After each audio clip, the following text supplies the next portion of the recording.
Gadis ini begitu menderita karena hutang keluarganya. Dia diambil oleh penagih hutang, menjadikan sebagai penjamin, dan terpaksa berpisah dengan ibunya. Kemudian, dijual oleh ibunya untuk membayar hutang. Hanya berumur 10 tahun, telah diminta untuk menyapu, membuang sampah, bahkan membersihkan kloset. Saat bekerja wajahnya dilukai oleh pemabuk. Dia tidak berani berkata apapun. Dia tidak ingin menahan lagi. Mencuri telepon bosnya, mulai menelepon satu persatu orang. Akhirnya, telepon diangkat. Paman yang mengangkat telepon adalah Paman Doseo. Pekerjaan dia dan adiknya adalah penagih hutang.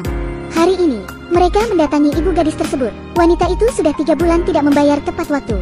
Tapi dia membawa anak, diam-diam datang ke Korea. Tidak dapat pekerjaan, tidak mampu membayar hutang. Doseok membawa anaknya untuk mengancamnya. Walau Doseok kelihatannya galak, tapi kenyataannya berhati baik. Dia menjaga gadis dengan baik. Paman tidak akan melukaimu. Jika ibumu bisa membayar hutang, kami akan membawamu pulang segera. Jadi jangan menangis lagi. Kemudian keesok harinya, wanita itu bagaikan telah hilang di dunia ini. Senggi sempat kabur dari mobil, ingin kembali ke rumah mencari ibunya. Tapi setelah menunggu semalaman, ibunya tak kunjung kembali. Senggi memikul barang yang berat, mencari ibunya. Dia justru bertemu preman, melarikan diri dari rumah, mau bermain bersama paman. Ibu akan segera kembali. Di saat genting, Paman Doseok lekas menendangnya, menyelamatkan gadis itu. Sambil menangis Senggi bertanya padanya, "Di mana ibuku? Saya ingin pergi bersama ibu." Menghadapi tangisan anak yang menyayat hati, Doseok hampir meneteskan air mata. Dia mengulang perkataan ibunya pada Senggi. Anak ini baru bisa tenang. Ternyata kemarin malam, ibunya ditangkap oleh polisi, dan akan dibawa kembali ke asalnya. Sehingga dia terpaksa memberikan anaknya untuk diadopsi oleh saudaranya. Karena saudaranya akan membantunya melunasi hutang, dia memohon pada Dosoe untuk menjaga anaknya dahulu. Untungnya, Senggi pintar dan pengertian. Dia selalu membantu membereskan rumah, membuatnya sangat bersih. Akhirnya, saudaranya menelepon. 2 hari lagi, dia akan menjemput Senggi. Doseok merasa lega. Kemudian kecelakaan terjadi lagi. Tak pernah bertemu ibu yang begitu kejam. Karena dirinya memiliki hutang, dia membawa anaknya untuk diadopsi saudara. 10 tahun tidak pernah datang menjumpainya.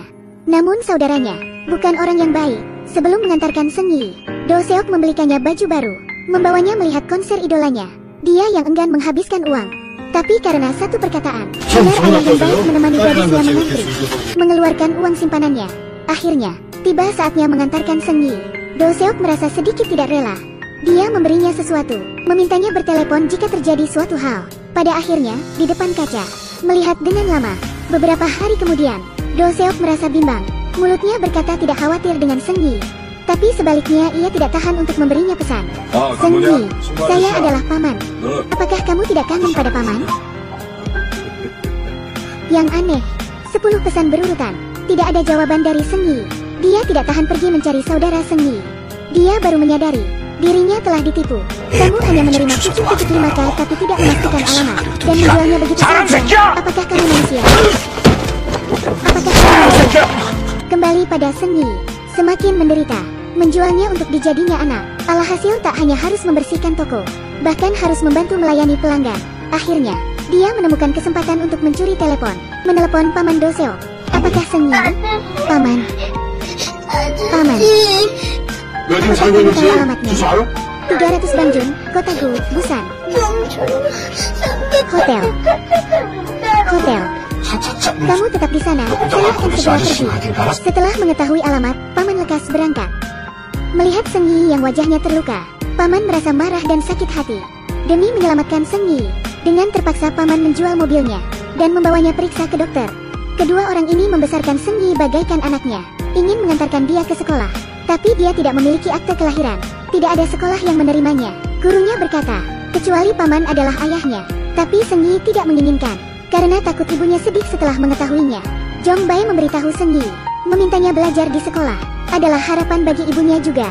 Kini baru menghapuskan kekeliruan Senggi. Paman dan adiknya mendapatkan pekerjaan tetap, mulai belajar menjadi seorang ayah yang baik. Setiap hari menjemput Senggi sekolah, menyediakan bento untuknya. Dari berantakan hingga sempurna, merayakan setiap kali nilai 100. Hingga ke perguruan tinggi, kehidupan ketiga orang ini, tenang dan bahagia, hingga ibu Senggi muncul kembali. Segala kebahagiaannya hancur kembali. Sebuah kecelakaan, seorang pria menghilang misterius. Anak angkat mencarinya tanpa kabar. Namun semua ini, karena telepon dari ibunya. Ibu yang telah melupakannya selama 10 tahun. tiba-tiba ingin memintanya kembali. Setelah paman mengangkat telepon, segera membawa Seng Yi kembali ke tempat ibunya. Dia merasa asing dengan kampung halamannya. Yang ada di benak ibunya hanyalah sebuah penyesalan saja. Tapi saat dia bertemu ibunya, tidak berkata apapun. Semua dendam yang tersimpan telah menghilang. Ternyata ibunya sakit parah. Sisa hidupnya tak bertahan lama. Dia tidak mengharapkan anaknya menetap, malah mengajukan permohonan yang melebihi batas. Tolong carikan ayah kandungnya. Tanpa ragu paman menyetujuinya. Setelah kembali, dia langsung mencari informasi. Bahkan mengantarkan Seng Yi kembali pada ayah kandungnya. Kemudian, dia pergi ke kamar Seng Yi dan terpuruk karena dia tahu keturunan darah tidak akan berubah. Di saat ini, Seng Yi bertelepon kemari. Halo, ayah. Kenapa membiarkan aku begitu saja? Ayah yang mengantar aku ke sini. Ayah harus menjemput aku kembali. Ini pertama kalinya Seng Yi memanggilnya ayah.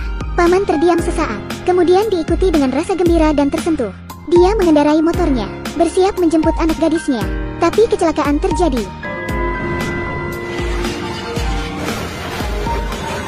Setelah itu, paman menghilang. 10 tahun kemudian, Seng Yi menjadi penerjemah bahasa sukses. Tapi masih tidak putus asa mencarinya. Saat mereka hampir putus asa, Seng Yi melihat spanduk di luar. Tiba-tiba terpikir sesuatu. Sudah ada hasil. Aku adalah bos. Aku adalah bos. Bolehkah aku memberi nama pada paman? Apa? Doseo, bagaimana? Sudah ada hasil aku adalah bos. Jadinya Doseo. Dia lekas kembali ke kantor polisi. Ingin mencarinya dengan nama Doseo. Tak disangka, di sebuah tempat panti jompo, ada seorang yang bernama Doseo, terkurung di kamar bagaikan penjara. Paman yang begitu gagah sebelumnya, menjadi lesu dan penuh dengan rambut putih. Sudah tidak mengenal siapapun. Tapi setelah mendengar nama Seng Yi, paman mulai ada reaksi. Seng Yi, ayah tanpa ikatan darah, telah melupakan semuanya karena kecelakaan. Tapi hal yang tidak terlupakan, yaitu segala hal mengenai anak angkatnya. Ayah yang lemah lembut. Ini adalah hal yang menyentuh bagi Seng Yi. Tanda apa makna dari nama Seng Yi? Artinya adalah kesayangan. Jadi aku adalah anak kesayangan paman? Benar. Wah, aku anak kesayangan. Anak kesayangan. Benar, itu kamu. Kamu adalah anak kesayangan.